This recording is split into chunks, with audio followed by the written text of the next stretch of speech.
Hello bachchon, let's see the question here. Question says that which of the following statements are false? BeCl2 is a linear molecule in the vapor state, but it is a polymeric in the solid state. Calcium hydride is called hydrolytic. Carbides of both beryllium and calcium react with water to form acetylene. Oxides of both beryllium and calcium are amphoteric. Here we will start our solution. सबसे पहले हम start करेंगे इस question में with की concept. तो जैसा कि हम जानते हैं, for group 2 elements here they are also known as alkaline earth metal. तो जो ग्रुप 2 एलिमेंट्स होते हैं they form basic oxides, but exception होता है इस केस में, except beryllium because of really small size. जैसा कि हम जानते हैं बेरिलियम का साइज बहुत स्मॉल होता है, उस वजह से जो इसके ऑक्साइड्स होंगे they will be amphoteric. That means this will form amphoteric oxide. Okay,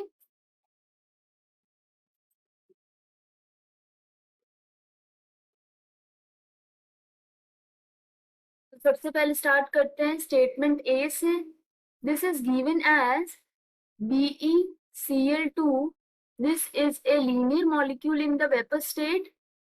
So here this is linear in vapor state and next we have, लेकिन अगर यदि वही हम बात करें सॉलिड स्टेट की, तो solid state this will show polymeric form. This is in solid state. इसके लिए रीजन क्या हो जाएगा, जो BeCl2 है इसमें हाइब्रिडाइजेशन क्या है, so the reason being this have sp hybridization. So as a result of that जो वेपर स्टेट होगी, बिकॉज जो बेरिलियम है, बेरिलियम इसमें कोई भी लोन पेयर नहीं है, no lone pair. As a result of that vapour state में ये लीनियर फॉर्म में होगा, लेकिन सॉलिड स्टेट में पॉलीमेरिक फॉर्म में होगा। दैट मीन्स जो गिवन स्टेटमेंट ए है ये ट्रू है यहाँ पे, एंड हमें इस क्वेश्चन में फॉल्स स्टेटमेंट बताना था। सो इसका मतलब जो गिवन स्टेटमेंट ए है ये एलिमिनेट हो गया है। Next moving forward, B part के लिए we have calcium hydride.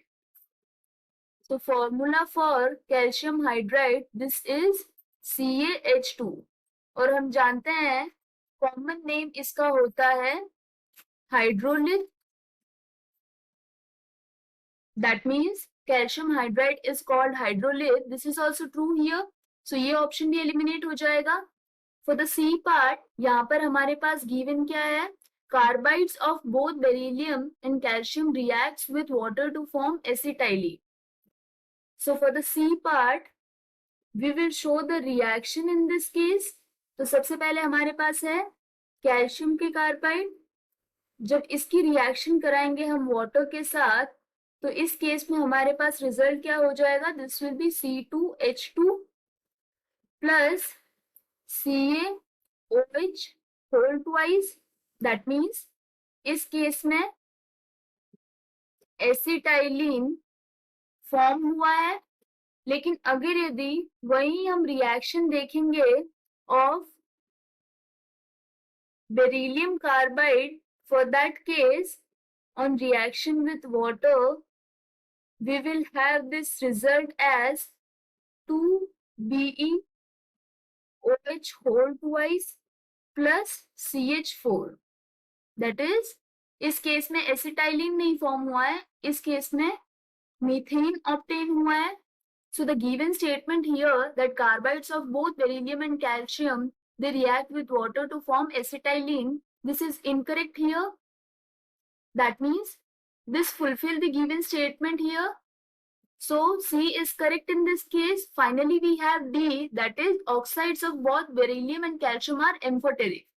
This is not true because जो ग्रुप 2 के एलिमेंट्स होते हैं like beryllium, magnesium, calcium and so on. So magnesium and atomic number greater than this, they will have basic oxide. लेकिन अगर यदि हम बात करते हैं बेरिलियम के लिए, so this will have amphoteric oxide. So the given statement B that says oxides of both beryllium and calcium are amphoteric, this is also false here. Therefore, in this case, C and D are correct options. I hope you understood the explanation. All the best.